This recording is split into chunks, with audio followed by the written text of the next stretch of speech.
اگر آپ نے شادی کرنی ہے تو جس عورت میں یہ 6 باتیں ہوں اس سے کرنا، بہت خوش رہیں گے آپ۔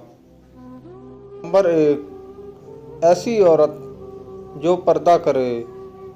نمبر 2، ایسی عورت جو نماز پڑھے۔ نمبر 3، ایسی عورت جو اپنی عزت کی حفاظت کرے۔ نمبر 4، جو عورت شکر ادا کرنے والی ہو۔ نمبر 5، جو عورت کبھی کسی غیر مرد میں دلچسپی نہ لی ہو۔